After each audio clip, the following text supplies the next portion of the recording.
Olá, amigos! Começando mais um podcast aqui no Soteroprosa. Mais um podcast, porque nós temos vários aí, né? No YouTube, no Spotify, tem um monte. Bom, para você que chegou de paraquedas e não conhece o Soteroprosa, eu vou apresentar agora. Eu sou Carlos Cardoso, sou antropólogo e colunista do Soteroprosa, que é um coletivo de profissionais de diversas áreas, principalmente de humanidades, que publica artigos não acadêmicos no portal www.soteroprosa.com. Confira esse endereço que nós temos artigos em vários temas, vários temas. Também temos nosso perfil no Instagram, @soteroprosa, onde você pode conferir tudo que nós publicamos, inclusive todo último sábado de cada mês, tem live sobre educação, com a colunista nossa, Áurea. Né? Todo último sábado do mês tem lá live no @soteroprosa, nosso perfil no Instagram, que também faz comercial de tudo que a gente produz. Temos também nosso canal no Spotify, Soteroprosa Olhares Contemporâneos, onde temos diversos debates lá em áudio, desde lá de 2020, 2019, desde lá da pandemia, tem muita coisa. E temos nosso canal no YouTube, Soteroprosa Olhares Contemporâneos, mesmo nome do canal do Spotify. Portanto, confira todo o nosso conteúdo no nosso site, www.soteroprosa.com, @soteroprosa, nosso perfil no Instagram, Soteroprosa Olhares Contemporâneos, nosso canal no YouTube e também no Spotify. Bom, gente, o tema de hoje é consciência negra. Né? Esse mês de novembro, é dividido a campanha do Novembro Azul, né? Pelo Prevenção do Mama, e também o mês da consciência negra, cujo dia específico é o dia 20 de novembro. E nós vamos debater sobre a consciência negra hoje, aqui neste programa. Bom, temos dois convidados que vocês estão visualizando aí, você que está no YouTube, você que está no Spotify, nós temos dois convidados, eu vou mediar esse debate, né? Nós temos aqui a Jácia de Melo Santos, ela é bióloga, psicóloga, especialista em neuropsicologia, escritora, palestrante e mestre em educação de jovens e adultos. Boa noite, Jácia. Olá, Carlos, boa noite a todos. Prazer estar aqui. Prazer nosso, Jácia. Temos também o Manuel Melo, Manuel Alves Júnior, né? Que é nosso colunista também, meu colega aqui de Soteroprosa. Ele que é doutor em educação, historiador, biólogo, escritor e pesquisador em relações étnicos raciais. Nós temos dois convidados com muita bagagem para esse assunto. Boa noite, Manuel. Boa noite, Carlos. Boa noite, Jácia. Boa noite a todos. Estamos aqui para um papo muito interessante. Vamos lá. Vamos lá, gente. Vamos começando aqui, que é o seguinte: o 11 de novembro, o 20 de novembro, desculpe, foi instituído em 2011, sancionado no governo Dilma Rousseff. Ou seja, é uma coisa bem recente. Eu achava até que era mais antiga, mas foi sancionado bem recentemente. E eu gostaria de saber, né, dos nossos convidados, o seguinte: como é que é tratado esse Dia da Consciência Negra, desde que ele foi instituído, nas escolas? Né? Porque educação racial é um tema que não é muito cobrado. Né? A gente cobra educação financeira, educação ambiental, educação disso, educação aquilo, mas a educação étnico-racial não é muito cobrado na sociedade. Né? Então, eu queria passar para você, Jácia, primeiramente, sobre esse assunto tratado em âmbito educacional. Né? Como é que os governos têm tratado sobre isso, as escolas, os conselhos pedagógicos, ter tratado sobre esse assunto em ambiente escolar. Carlos, infelizmente, como eu não tenho, há muito tempo, eu não tenho uma experiência com escola pública, né? Eu venho atuando há muito tempo na escola privada. E, infelizmente, na escola privada, eu não vejo esse movimento. Né? Agora que, por conta do feriado, que em Salvador a gente não tinha esse feriado ele é recente para a gente começa a ver um pouco mais o movimento.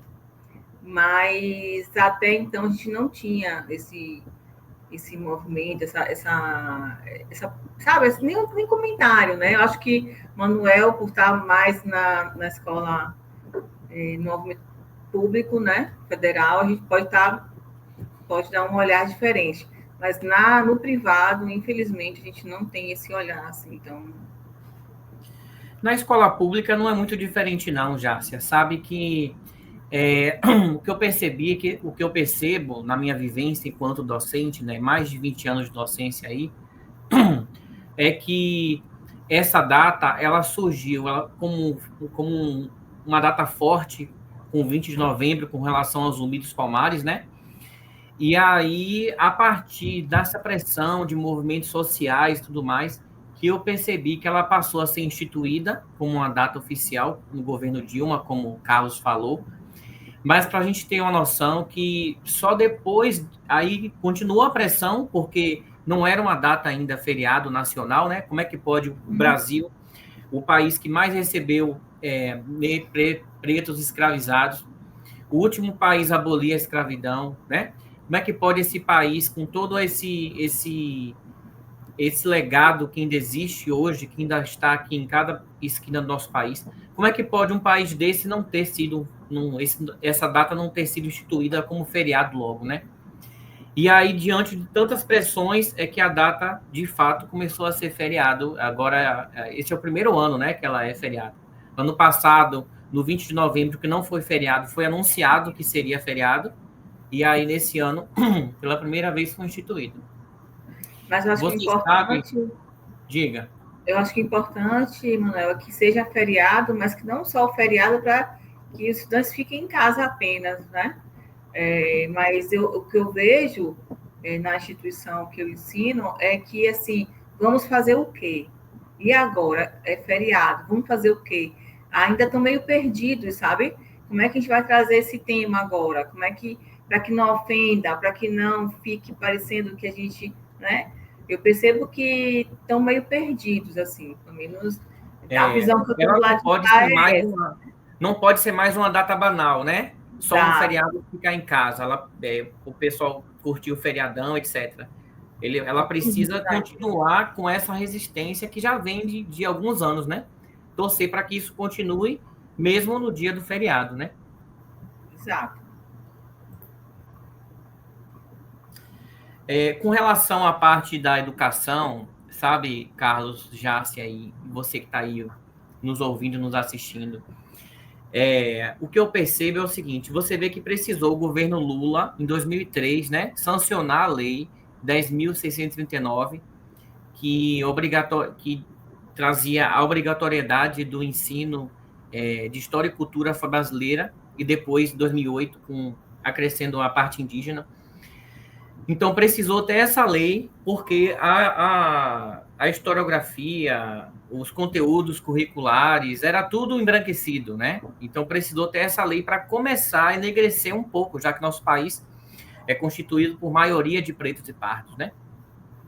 Então, precisou ter uma lei para instituir isso, e mesmo assim, já tem mais de 20 anos que teve essa lei, tem 22 anos que teve essa lei, vai fazer 23 anos agora em janeiro, e até hoje não é plenamente aplicado no currículo das escolas. Isso eu falo com toda a propriedade, porque eu estou nesse ambiente de pesquisa, eu conheço pessoas do Brasil inteiro que pesquisam esse tema, e a gente vê isso com muita tristeza. Quer dizer, a escola só faz o Abril Indígena e o Novembro Negro, e sendo que a lei mesmo diz que essa temática tem que atravessar todas as disciplinas e durante todo o ano, não pode ser uma coisa pontual, entendeu? Então, fica parecendo que as escolas o que fazem é só mesmo para cumprir tabela, entendeu? É uma coisa ainda... já demos alguns passos, mas ainda tem muito nessa caminhada para esse debate. Realmente, Manuel, precisa se debater muito, até porque a Járcia, que está mais envolvida com o ambiente primário, né, educacional, eu fiquei sabendo de um caso que eu vi no rádio, né? Já tem alguns anos, já tem uns 2 ou 3 anos, que uma professora estava discutindo aquele livro pô, me deu um branco agora, é Quarto de Despejo, né? Da Carolina de Jesus. Isso. Estava discutindo o livro, e no colégio aqui particular de Salvador, os alunos simplesmente disseram: poxa, professora, esse livro aí não faz parte da nossa realidade, não. Quer dizer, um livro importante, né, de se debater, né? E os estudantes falaram isso. Eu não sei qual foi a resposta da professora. Eu ouvi isso no o dia está falando, mas um grande absurdo. Imagine se um livro desse cai no Enem, né? O que esse aluno vai responder? Vai botar lá, vai abrir um parêntese e escrever lá: esse livro não vou responder porque não faz parte da minha realidade. Então, é algo ainda que precisa ser muito discutido ainda, essa data, em âmbito educacional, né? Quer falar alguma coisa, Jácia, sobre isso? Você traz é muito delicado, porque a gente acaba trazendo aí duas questões. Primeiro, é que quando você fala do aluno da escola particular, a gente está falando de fato de um universo totalmente diferente de um aluno da escola pública. Por mais que a gente insira o aluno que veio da escola pública com uma bolsa na escola particular, a gente percebe a diferença, né? A gente percebe que esse aluno, por mais que ele tente se inserir ali, ele não vai conseguir, né? Por milhões de questões, por milhões de diferenças, né? Então, um professor hoje da escola particular, sim, ele tem essas limitações, né? Por questões políticas. Você pega um professor de história e em momento político, a gente vai entrar em momento político, e ele é convidado, né, numa diretoria, e é dito a ele: não fale de política. Como é que você vai dizer para o professor de história para não falar de política? Né? Tudo é política, né? Até a pessoa falar isso, não fale de política, até isso é política. Está né? falando de política, não se manifeste politicamente na sala de aula, né? Eu lembro que uma vez, já tem uns anos isso, eu estava dando uma aula ambiental, né, meio ambiente, e eu fui falar sobre um assunto da questão indústria, né? Da indústria, e tive que falar da política para falar sobre o consumo, como veio o consumo e tal. E eu tive que falar quem era o presidente da época. E fizeram uma reclamação do que eu estava falando de política na sala, um aluno de escola particular. E aí eu fui para a ouvidoria, né? Abri uma ouvidoria que eu estava falando. Então, assim, é delicado. Aí você vai perguntar: isso é um absurdo. Mas é um professor que paga a conta, que tem família, né? E aí, como é que você vai... Como é que você lida com isso? Então, é como o Manuel falou, evoluímos bastante, evoluímos muito, tá? Mas ainda tem uns ovos que a gente fica com medo de pisar, porque quebram e sempre vai quebrar por aquele lado que está precisando estar ali, naquele momento, né? Então, é bem delicado, mas tem melhorado bastante. Infelizmente, o aluno negro hoje na escola privada, ele nem se considera negro, né? Dependendo da situação financeira dele. E ele não vai se comportar como negro, porque ele está inserido em um ambiente no qual ele provavelmente é o único negro da sala. Então, agora, sobre essa temática dos alunos, Jácia, né? Os alunos negros em sala de aula, da juventude negra de um modo geral, né? Por que você acha que é importante a gente resgatar narrativas positivas na história negra dentro da família? Por que você acha aí? Como é que você acha? Como é que você vê essa questão? Perfeito. A pergunta é perfeita. Porque, assim, é tão importante isso, sabe? É tão importante ele trazer isso.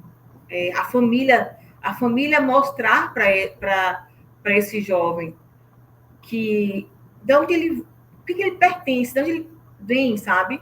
Qual é a origem dele, a importância dele se sentir negro, dele perceber que ele vem de uma história linda e não esconder dele isso, e não deixar ou permitir que a sociedade coloque esse pano na frente dele, né? Porque, assim, Uma vez no meu mestrado, eu vi uma professora falando, a professora de escola particular, falando bem emocionada, que um aluno destratou ela, na verdade, e ela claramente falou assim, você está falando dessa forma comigo, porque você me vê como se eu fosse a pessoa que trabalha na sua casa e limpa a sua casa para você e para a sua comida. Você está esquecendo que eu sou a pessoa que está lhe educando, que está lhe dando aula. E eu me emocionei muito na fala dela, porque ele, né, o aluno, numa classe, né, uma escola muito de classe bem alta, né, o aluno deixou bem claro para ela a posição dela, mesmo sabendo que ela estava ali para educar ele, para essa informação para ela.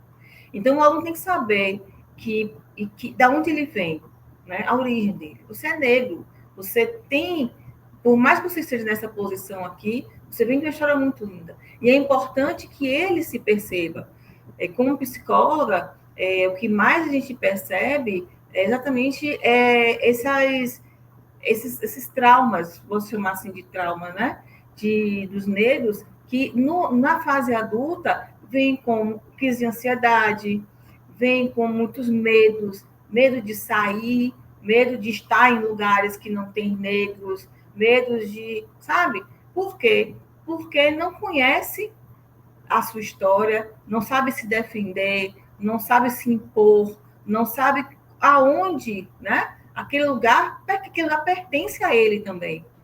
Então, quando a família diz para ele, mostra para ele, olha, esse lugar pertence a você também. É outra história. É uma posição totalmente diferente. Você se posiciona de uma forma diferente.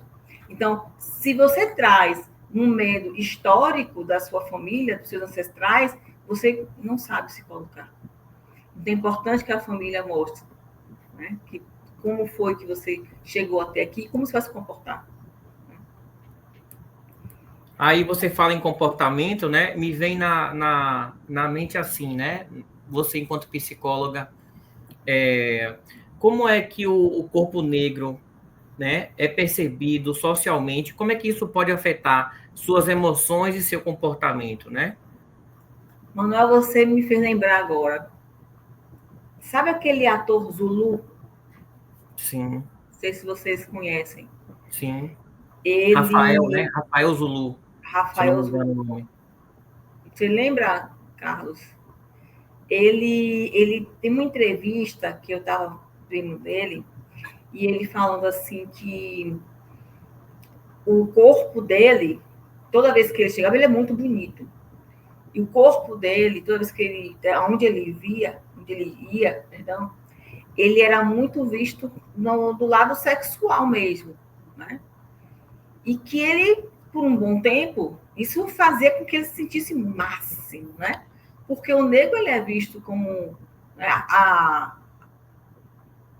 assim, né, o sexo, né, o viril, né? E que ele chegava e usou muito isso em muito tempo. Ele tirou muitas fotos, foi modelo por muito tempo. Mas chegou um ponto que isso começou a incomodar ele. Que ele começou a perceber que ele não era só aquilo. Que ele não podia representar. Como assim? Que ele percebia que as pessoas só conseguiam enxergar ele daquela forma. Mas ele era ator, ele traz outras coisas, ele pode trazer. Então, essa sexualidade né, do corpo negro, né? Mas ele é negão, ele aguenta, né? Ela é negona, ela é forte, ela aguenta. Então, assim, esse olhar é muito cruel. Porque o negão não pode chorar, porque a negona aguenta tudo. Pode botar ela no sol que ela aguenta fazer trabalhos braçais. Né? Mas logo você, negona, como é que você não aguenta isso? Você é negona, pô, você aguenta. Então, essa habilidade, essa força, tem uma pessoa ali dentro que sente, que chora. Que tem tem um trabalho muito sentimento, né? bonito. Tem um coração que bate ali dentro, Um né? coração que bate. Tem um trabalho muito bonito de uma colega que fala sobre a ansiedade das mulheres negras. O índice de ansiedade é altíssimo das mulheres negras. Porque uma mulher negra, quando ela pega um ônibus ou um metrô, ela não pega da mesma forma que uma mulher branca. Uhum. Porque uma mulher negra, quando ela sai de casa, ela sai com medo de ser estuprada. Porque uma mulher negra tem que ter as ancas largas e tem que ter os seios fartos. Porque o homem, quando encontra com uma mulher negra no ônibus ou no metrô cheio, ele quer se esfregar nela. Diferente de uma mulher branca. Então, a mulher negra sai de casa todo dia com medo de ser estuprada. Porque ela é vista com a sexualidade sempre. Então, é cruel demais, né? Esse olhar. Por quê? Porque isso é ancestral. E aí, Manuel, você, como historiador, sabe mais do que eu, né? Como eram vistas essas mulheres negras naquela época. Para que elas serviam. E isso hoje traz muita dor, muito sofrimento e muitos problemas psicológicos. Você sabe que você falando agora, né, dessas violências, que as violências só fizeram mudar, né? Antigamente as violências eram mais físicas, né? E agora as violências são outras. Elas se perpetuam, mas de uma forma diferente, né? Você falando aí dessa violência das mulheres negras no passado, né? Eu me lembrei de um texto que eu li de um fazendeiro, muitas posses, né? Século 17, 18, em pleno período escravista. E aí ele tinha muitas posses, muitas fazendas, muitos escravizados, né? E aí chegou um visitante, um homem branco também, foi visitar ele e tal. E aí tinha uma jovem negra, né? Novinha, corpo bonito. E aí esse rapaz convidado, ele elogiou os seios da mulher para o senhor de engenho, né? Para o fazendeiro. Aí falou, olha que seios bonitos, né? Porque naturalmente elas usavam aquelas roupas bem simples, né? E ficava modelando o seio, né? E aí o cara foi convidado, jantou, né? Fez lá sua refeição, conversaram o que tinha que conversar. Na hora de ir embora, o fazendeiro ofertou a ele os 2 seios dela. Então, nesse período, ele mandou cortar os seios, literalmente, e ofertou para ele. Então, olha que violência, né? Então, você vê, esse tipo de violência a gente não vê mais agora, mas a gente vê outras tantas violências que continuam a acontecer em cada canto do nosso país. Mas esses seios, eles seguem cortados ainda hoje. Eles seguem cortados. Quando a mulher hoje, ela, antes de sair de casa, ela tem que escolher a roupa que ela vai vestir, porque ela não pode mostrar o corpo com medo do que pode acontecer. Um menino, um adolescente que vai sair de casa e ele tem que ter preocupação de estar de camisa, não pode ficar sem camisa. Exatamente, né? Ele está sendo violentado, né? Tem um episódio que me mandaram outro dia, que era uma mãe explicando para o filho negro, o filho já ficando adolescente, explicando a ele como o negro se comporta na rua. Olha, se a polícia te chamar, pare. Não corra. Não ande sem camisa. Não saia sem documento. Ela dando uma cartilha com o menino ia andar na rua porque ele liga. Então, esse menino também ainda tem essa violência estatal, né? Essa violência estatal aí que nós vimos aí nessa mega operação no Rio, o quanto de vitimou corpos negros, né? Que é o que vocês estão falando, né? Precisa lidar com todo esse tipo de racismo e ainda a violência cruel do Estado, né? Que muitos só conhecem através da polícia. Exato. Você quer perguntar se uma pessoa é negra, pergunte à polícia que ele vai saber responder, né? A polícia não vai errar jamais. Infelizmente. Bom, gente, eu queria também voltar a um assunto que a gente citou no início, que é a questão do feriado.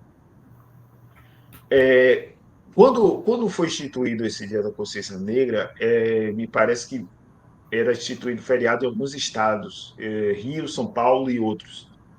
E aí, como vocês falaram no início, né, mencionaram no início, era para ser feriado aqui também, mas eu sempre eu sempre refleti se o feriado não seria desmobilizante, porque nas primeiras datas, eu lembro que tinha show do Olodum, Cortejo Afro, tinha, tinha aquele agrupamento todo, formava um núcleo de reflexão justamente quando não era feriado. Vamos ter o primeiro feriado agora, dia 20, né? E eu fico preocupado com isso, porque no 1º de maio, que sempre foi uma data que a classe trabalhadora sempre se reunia, né? E se enfraqueceu bastante quanto a isso, né? Porque os sindicatos se enfraqueceram, o trabalho precarizou muito, os partidos de esquerda muitos estão fragmentados, né? Então, teve um ano, foi ano passado, que Lula fez um discurso que reuniu menos de 2.000 pessoas. Menos de 2.000 pessoas. Então, é uma data que se enfraqueceu bastante, uma data da reflexão da classe trabalhadora. E esse Dia da Consciência Negra, agora como feriado, né? Cada um vai viajar para um canto, um vai para a praia, outro vai para a ilha e tal. E como é que fica a reflexão do dia? Como é que vocês acham, assim, vamos fazer um futurologismo aqui, como é que vocês acham que vai ser um feriado, né? Na data da consciência negra, sendo que, como eu falei, né, tinha sempre uma mobilização envolvendo os blocos afro, né? Ultimamente eu não vi isso depois da pandemia, mas eu queria saber de vocês como é que vocês veem a questão da própria data da consciência negra sendo um feriado, nesse ano vai cair um feriadão, que pode desmobilizar várias pessoas que poderiam estar discutindo isso. Eu vou começar com você, É, Manuel. pois é, na academia mesmo, né, a gente percebe isso, porque ao passo em que é positivo para o Estado brasileiro reconhecer que se trata realmente de um feriado e reconhecer a importância disso, né, desse tema para justamente ter o feriado, mas por outro lado vai enfraquecer, porque vai enfraquecer o dia 20, especificamente, né? Porque o que a gente percebe o novembro continua negro, então existem várias atividades acontecendo em diversos dias do mês de novembro, né? Estou vendo agora nas redes sociais muitas chamadas de eventos, né, em institutos, escolas, universidades, mas geralmente, antigamente era o quê? Isso vinha como construções e o dia 20 era o marco, era o ápice, né? Era o momento do grande debate, da grande apresentação, da grande palestra, e agora não vai ter mais isso, porque dia 20 é um feriado, então isso vai ficar mais pulverizado, entendeu? Eu estou percebendo mais ou menos dessa forma. Não sei se você concorda comigo, Jássia. Eu concordo, mas eu acho assim, eu acho que não vamos conseguir atingir a todos sempre, né? Acho importante, como o Manuel falou, desse reconhecimento. Esse reconhecimento, sim, é importante. Mas atingir a todos não vai dar. Isso em nenhum momento, né? É o nosso primeiro feriado. Então, já é um passo que a gente tem do reconhecimento. Se a gente já consegue trazer esse tema à pauta em um grupo pequeno, já está bom para um primeiro feriado, sabe? E aí, para o ano que vem, a gente já pode fazer uma coisa maior. Para outro ano. É devagar. Infelizmente, é devagar. Eu sei que a gente está com uma sede de fazer algo muito grande, sabe? De botar o Ilê na rua, de, sei lá, né? Fechar o Campo Grande, de fazer... Porque é um grito que está aqui dentro por anos, né? Mas eu acho que se a gente conseguir atingir um grupo pequeno, já está bom, sabe? Porque hoje a gente tem um certo respeito que a gente não tinha muito tempo atrás, ou há pouco tempo atrás. Ah, Jássia, mas é muito pouco ainda. Eu sei que é pouco. Eu sou uma mulher negra e eu sei o que é pouco, né? Mas eu acho que tudo isso que vocês falaram, eu concordo, vai acontecer de fato, é um feriadão para alguns, né? Não é para alguns, mas eu acho que só em ter esse reconhecimento já está bom. Já começamos. tem muito ainda para acontecer lá na frente.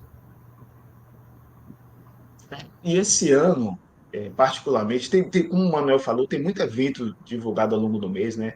Esse mês, por exemplo, acontece a FEMADUM, lá no Pelourinho, né? Que é o Eu evento vi. do Olodum, que o Olodum faz todo ano, Sim. e que agrega muita gente mesmo, né? Teve um ano que teve um show de Edson Gomes que não tinha lugar para você pisar. E vários eventos acontecendo na cidade. Teve na semana passada mesmo um evento de capoeira lá na Biblioteca dos Barris, né? Um evento também muito lindo. Agora, o problema é que esse ano, essa COP30 roubou todo esse cenário aí, né? Todos os Verdade. holofotes estão lá em Belém. Então, Uhum.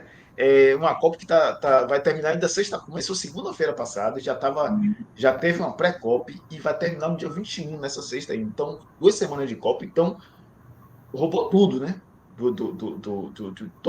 De todos os assuntos, inclusive da consciência negra, né? Mas não se engane, não. Vão acontecer em todos os outros anos algum evento para sufocar qualquer outro tipo de evento que venha no dia 20, né? É a resistência. Vai acontecer, sempre vai ter qualquer outro evento vai acontecer, vai ser uma Copa, vai ser, né? É sobre isso, sabe? A gente vai estar sempre lutando mesmo para ter o nosso espaço. Prioridades, né, Jássia? As prioridades, né? Nada é por acaso, pelo menos é assim que eu vejo. Manoel, você tem um questionamento aí, né? Vou passar para você. Pronto, eu queria perguntar a Jássia, voltando um pouco para a área dela, né, dessa psicologia, eu queria perguntar ela de que maneira, Jássia, você acha que os grupos de apoio fortalecem as identidades negras, né, que a gente está tão falando aqui. Como é que esses grupos de apoio podem fortalecer? Como é essa mente dessa população negra? Olha, o que a gente precisa muito, muito, muito é saber escutar, sabe? O grupo de apoio, ele escuta as pessoas. Saber escutar é fundamental. A gente hoje tem o nosso maior problema, um dos, né? É que a gente não ouve as pessoas. Você já fez um teste, tipo assim, se eu chegar para você e falar assim, poxa, tô com uma dor de cabeça, aí você vai dizer assim, mas a minha dor de cabeça, menino, acabou. Eu já não tô mais na pauta. Já é a Pois sua dor de é, cabeça, a pauta é a minha, eu falei primeiro. não é? Então é sempre assim, né? O outro é mais importante. E o grupo de apoio é escuta, é acolhimento, é ouvir, né? É saber ouvir o que o outro traz. Então isso é muito importante. Então é ouvir essa mulher, é ouvir esse jovem, né? É ouvir esse rapaz que está passando por um abuso no trabalho, né? Um abuso porque ele está fazendo muito além do que foi acordado, né? Virando noite, ou então trabalhando muito além do horário, do expediente, né? Carregando peso que não estava no acordado do serviço.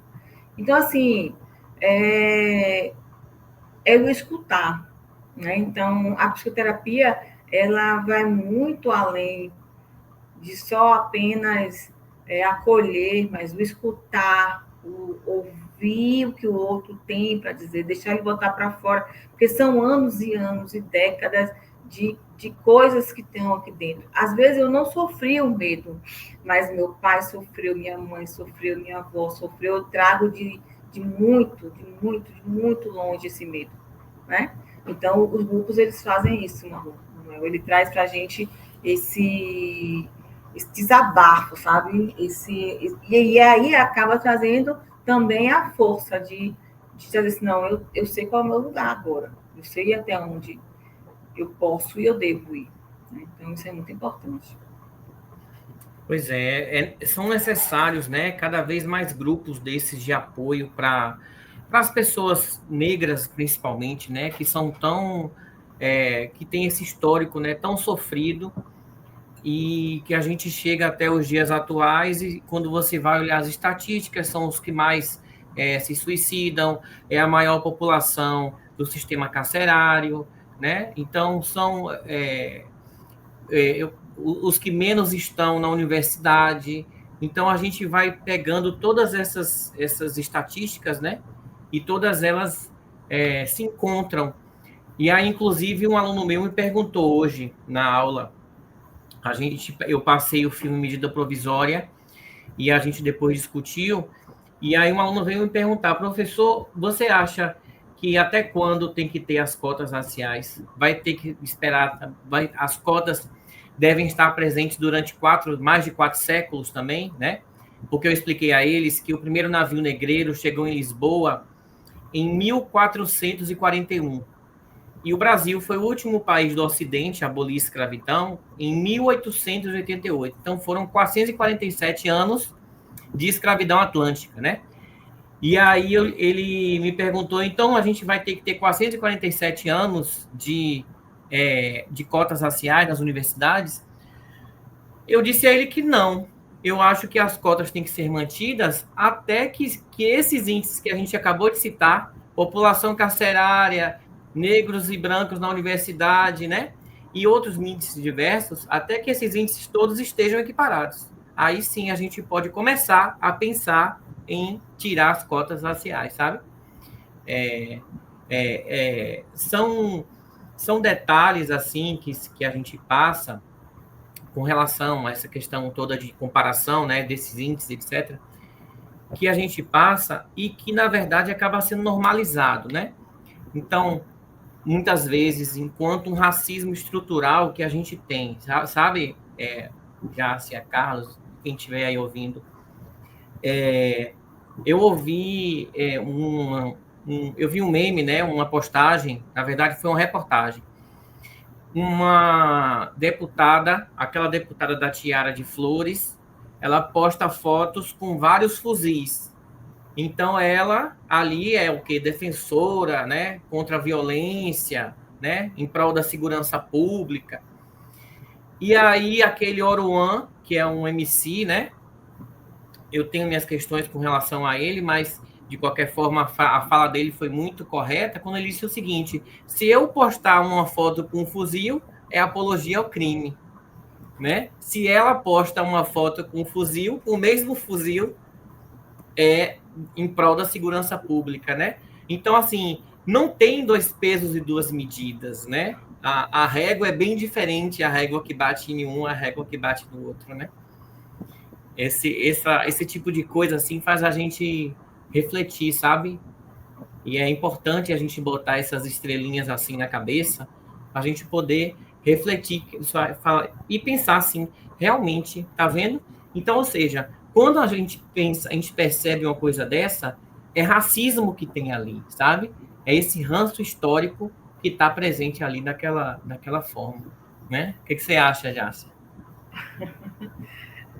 Essa colocação foi ótima e essa semana teve um evento lá onde eu dou aula, e aí levaram um povo vestido de... que era a semana da consciência, né? Começou a semana da consciência, né? Aí levaram o pessoal, sexta-feira, levaram o pessoal vestido de com a roupa, tal, botaram música, tipo Lodum tocando, tal, aquela coisa, as mulheres dançaram. Aí eu comecei a olhar aquilo ali, aí dei risada, aí um colega perguntou assim, o que é, já? Você fale logo aí. Eu falei assim, não, é porque aqui foi apresentado como manifestação cultural. Em outro lugar ia dizer, né? Não, manifestação cultural na cidade, não sei o que, um evento que estava tendo lá, né? Em outro lugar era coisa de preto, coisa de... Cada lugar chama de um nome. Mas é isso que você falou, né? Esse outro tema parecido aconteceu ontem, né? Viralizou uma reportagem de um homem em São Paulo que ele foi tirar satisfação da escola porque a filha dele desenhou a imagem de Ansan. né? Então, ele reclamou com a escola, brigou com a escola, aí a escola marcou uma reunião com ele, naturalmente a escola ia explicar sobre as leis, né? 10.639, que tem que abordar os temas relacionados, etc. E aí a escola, ele marcou a reunião com ele não foi para a reunião, e além de não ir, ele chamou a polícia. Meu Deus. E, pasmem, o delegado mandou 4 policiais na escola para tirar satisfação, para perguntar o que tinha acontecido. E os policiais armados, com metralhador e tudo. É uma escola. Numa escola de educação infantil. Então, olha a gravidade disso. Aí, eu fiquei indignado quando eu li isso, e aí eu postei um vídeo no Soteroprosa, né? Então, quem tiver aí, vai lá conferir meu vídeo. Um vídeo dizendo o seguinte: se esse delegado, né, recebesse uma família de adeptos do candomblé, por exemplo, né, chateados que sua filha, por exemplo, seu filho, rezou um Pai Nosso na escola, será que ele ia mandar lá os policiais também fazerem essa averiguação do porquê aconteceu isso? Com certeza não. Com certeza não iriam, porque esse cristianismo é a norma, né? É o que é o considerado normal. Então, você vê que, nesse caso, o racismo, além dele ser religioso, intolerância religiosa, ele também é institucional, porque na medida que um delegado manda sua corporação, sua polícia, fazer uma investigação e na escola tirar uma satisfação disso, é a mão do racismo institucional aí também. O racismo operando pela mão desse delegado. Então, ele tinha que entender o que aconteceu e verificar, e até autuar mesmo, prender o sujeito por racismo religioso. E essa tinha que ser uma ação, e não simplesmente mandar os policiais investigarem isso na escola. Vocês viram esse caso? Não Eu vi soube não, desse caso, sim, é um absurdo. Eu vi. Mas, infelizmente, o racismo religioso vem crescendo bastante, né? Eu ia tocar exatamente nesse ponto aí do racismo religioso, porque aqui na Bahia, mesmo com tantos terreiros que nós temos, com tantas manifestações, com o Pai de Santo, Mãe de Santo ocupando lugares importantes, ainda nós temos o número de adeptos, segundo o IBGE, né, bem menor do que o Rio Grande do Sul. Bem menor que isso aí indica medo, indica medo, receio, né, de admitir que você é um filho de santo. Uma vez eu estava fazendo trabalho lá na ilha não, foi lá na região de Salinas, da Margarida, e uma mulher estava falando isso: olha, você tem um monte de evangélico aqui, né? Você tem evangélico pra caramba, mas se você sair de madrugada, o que você vai encontrar de ebó na rua, está no gibi. E muitas desses ebós usados pelos evangélicos, segundo ela. Segundo ela. Por quê? Porque muitos dizem que se convertem, mas continuam protegidos, vamos dizer assim, pelo cristianismo, mas exercendo ainda os seus trabalhos, né, os seus rituais aos orixás. Quer dizer, você tem uma situação de que do racismo religioso, em que você coloca uma manta cristã, né, uma manta de Santa Bárbara, Taputuá e Ançã. Né? Mais ou menos isso aí. Né? Mais ou menos isso aí. Porque é um caso que precisa ser refletido justamente no Dia da Consciência Negra, né? Que, apesar de existir o Dia de Combate à Intolerância Religiosa aqui em Salvador, que agora eu me perdi a data, que tem uma passeata lá no Engenho Velho da Federação, mas é muito importante a gente discutir isso também, né? O que você acha, Jácia, disso aí? É um absurdo a gente perceber que uma cidade que a sua maioria é negra, né? Uma cidade que muita gente visita muito até por conta da religiosidade, né?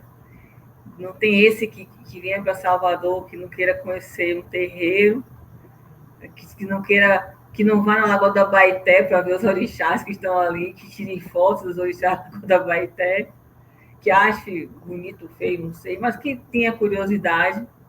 Então, assim, é uma cidade que vive isso, né? Que está ali, apesar de ter bastante igreja, né? Que tem uma igreja para cada dia, que tem muitos templos aí de evangélicos. Então, assim, é uma cidade que tem espaço para todo mundo, né?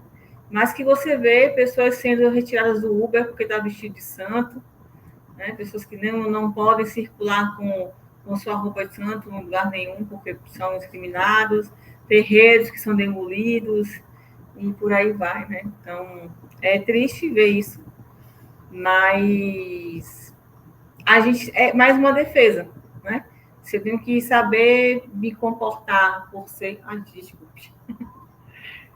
Se eu tenho que saber me comportar por ser negra, eu tenho que saber me comportar por ser um bandista, eu tenho que saber me comportar por ser do candomblé, eu tenho que saber me comportar por ser evangélico, eu tenho que saber, infelizmente...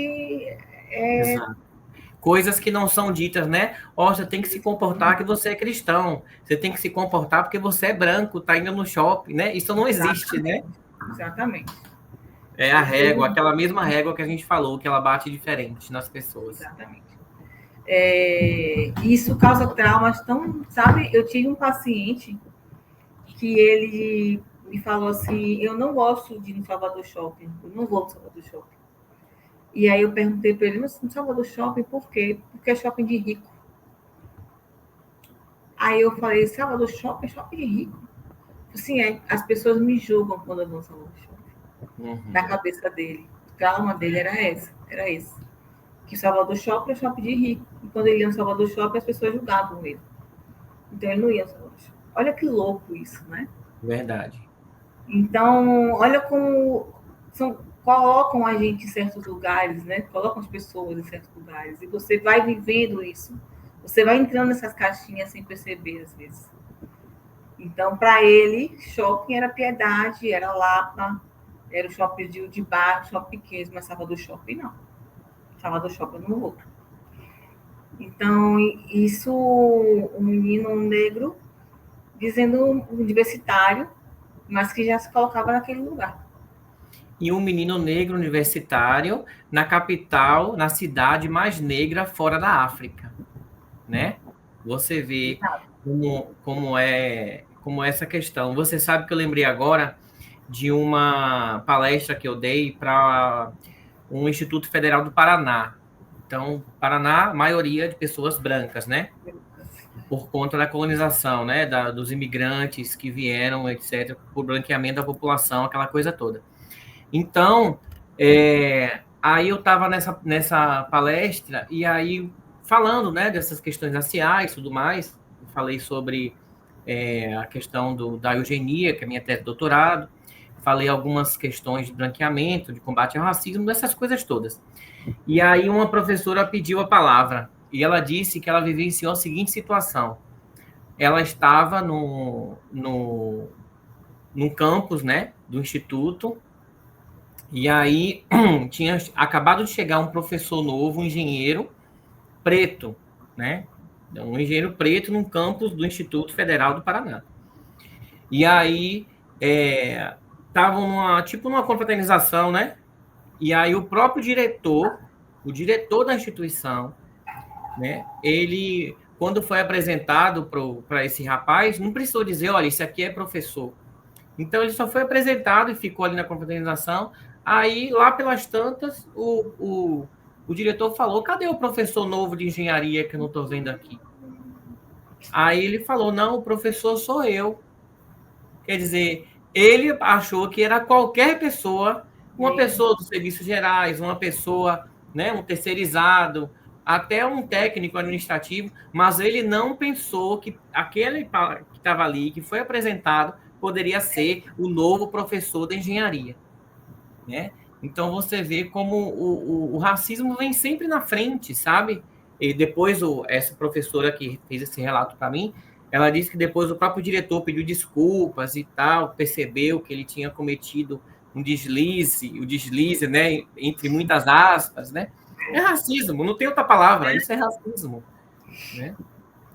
Então, Claramente um racismo estrutural aí, né? Um velho um racismo estrutural, estrutural. exatamente. Quer dizer, na mente dele, né, ele não foi subjetivo, ele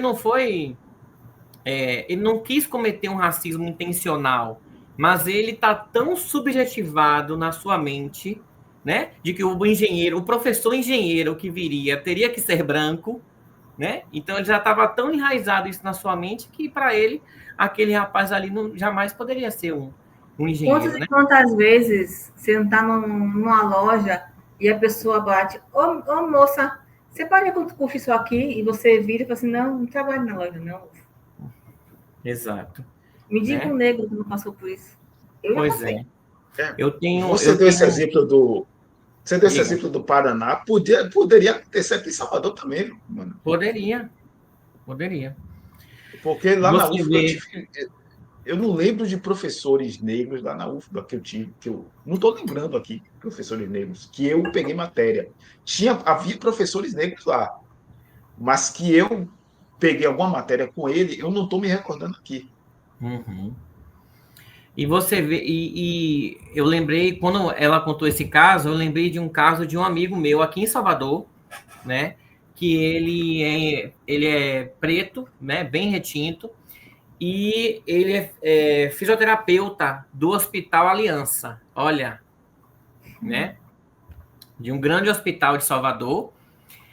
E, e aí ele disse que já aconteceu vários casos em que a pessoa, na hora que ele entra no quarto para fazer o atendimento de fisioterapia, que ele é contratado para isso, e aí a pessoa bate no ombro dele, fala, na hora que ele entra, a pessoa fala, oh, é ali que tem que limpar.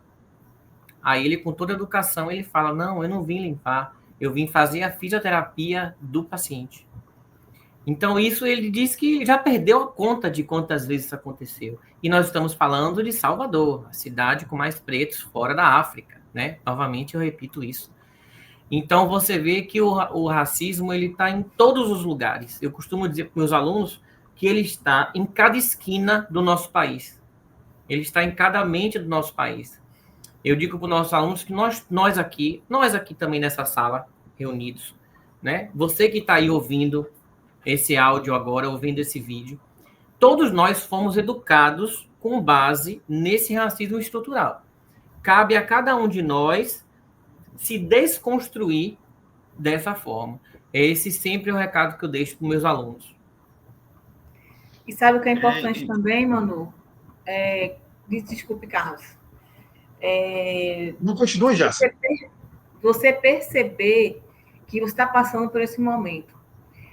Eu estava numa palestra uma vez, e aí uma pessoa levantou a mão para falar assim, que ela tinha passado por uma situação de racismo quando criança.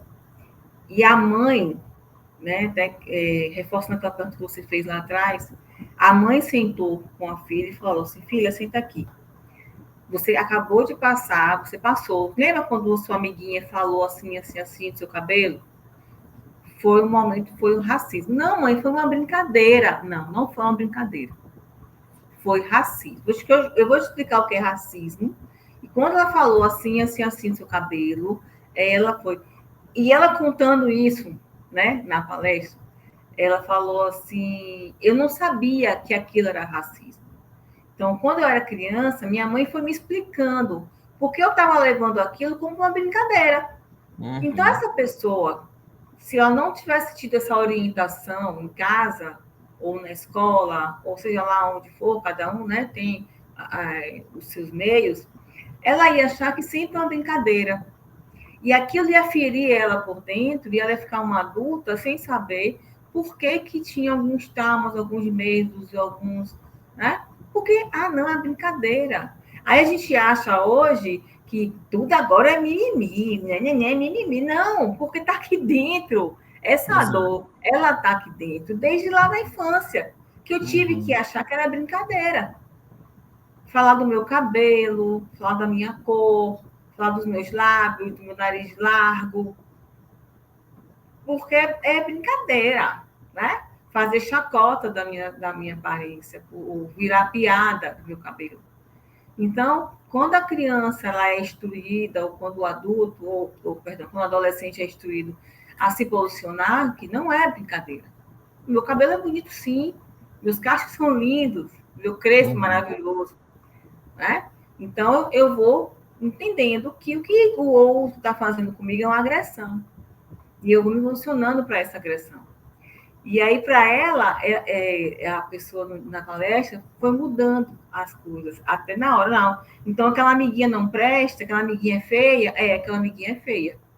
E se ela falar assim com você de novo, não brinque mais com ela. Acabou. E ela foi entendendo a se defender desde criança, que a amiguinha feia falava dela, do cabelo dela, então ela não vai mais com a amiguinha feia. E aí não cresceu aquela criança que permitia que falassem dela daquele jeito, para poder ter a oportunidade de brincar. Porque tinha outras pessoas que iam achar o cabelo dela bonito e ela ia poder brincar das pessoas. Parece besteira, parece, né? É tão sutil isso, mas transforma o adulto em uma outra pessoa. Isso, então, a assim, sutileza. Transforma, porque ela sabe se posicionar. Né? Não me aceita do jeito que eu sou, então não fica perto de mim. Né? Eu não tenho que permitir. Isso torna um adulto que não vai permitir que o outro trate mal, não vai permitir que o outro fale coisas que machuque, calado. Né? Porque se de pequena eu já sei que falou mal do meu cabelo, ou falou coisas que eu não gosto, não é brincadeira, e que eu posso me afastar dele, que outras pessoas vão gostar de mim do jeito que eu sou, tá tudo bem? Então, quando eu tiver adulto, não vou permitir que isso aconteça comigo.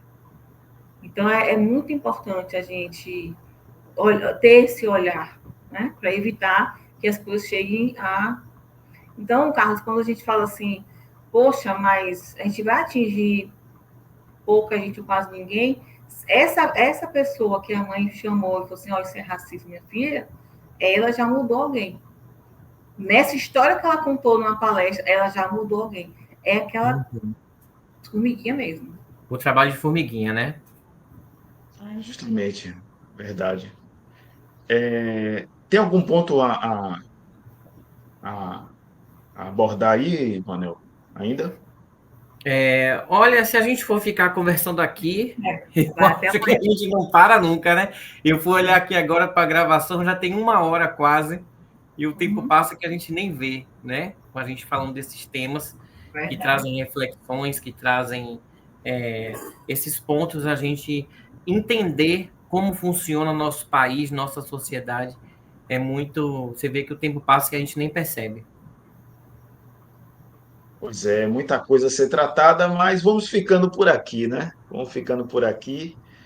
Agradecendo aí a Jácia de Mello, ela é bióloga, psicóloga, especialista em neuropsicologia, palestrante, escritora e mestre em educação de jovens e adultos. Ô, Jácia, muito obrigado aí, viu, por você dedicar nosso tempo para discutir esse importante tema. Eu agradeço muito, acho que é um tema muito importante, como o Manuel falou, a gente falaria aqui até, sei lá, amanhecer. Até o primeiro cair cansado, com sono. Mas é importante, é gostoso, apesar de ser um tema que traz tanto sentimento, né?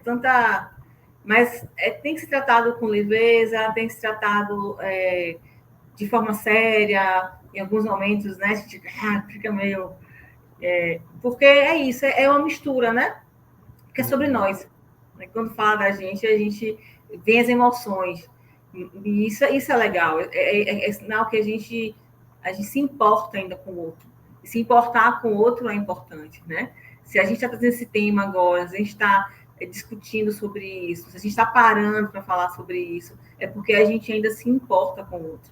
Isso é muito importante. Saber que o outro ainda é importante para mim, saber que eu ainda quero ouvir do outro, saber que eu respeito o outro, saber que o outro, ele faz parte de mim, da minha história, e que eu quero o outro bem. Então, eu acho que para o dia 20, o principal de tudo, né, que eu desejo para quem vai viver essa data mesmo, assim, de coração, não só por ser um feriadão, por ser curtir e tal, acordar, olha assim, poxa, o outro é importante para mim, né? Então, o outro, eu estou modificando, eu vou pensar em estruturar o de melhor que eu puder, porque o outro também faz parte de mim. Isso é fundamental, né? É a formiguinha, vai mudar, vai ser, talvez não para a nossa geração, mas para gerações futuras. Manuel é que tem uma criança em casa, e a geração dela vai colher aí frutos bem legais. Muito obrigada pelo convite, Carlos. São reflexões, né? Muitas reflexões aí. Então é isso. Muito obrigado, Jácia, também pela parceria. Obrigado, Carlos, né? Convidar todo mundo aí que está ouvindo para ler nossos conteúdos no Soteroprosa, né? Sobre esse tema, eu já escrevi algumas vezes, porque faz parte das minhas pesquisas. Então é isso. Obrigado, Carlos. Obrigado, Jácia. E fica o gostinho de quero mais. De repente, um bis em algum momento. Eu topo. Bom, gente, então, reiterando o que eu falei lá no início, acompanhem nossos canais no YouTube e no Spotify. Essa conversa vai estar lá, né, no canal Soteroprosa Olhares Contemporâneos. Acompanhe também nosso perfil no Instagram, @soteroprosa, e também nosso site, www.soteroprosa.com. Acompanhe nossos artigos, tem temas sobre racismo também. Então, vá lá, comente, compartilhe. Muito obrigado a vocês dois aí e até a próxima, pessoal. Até.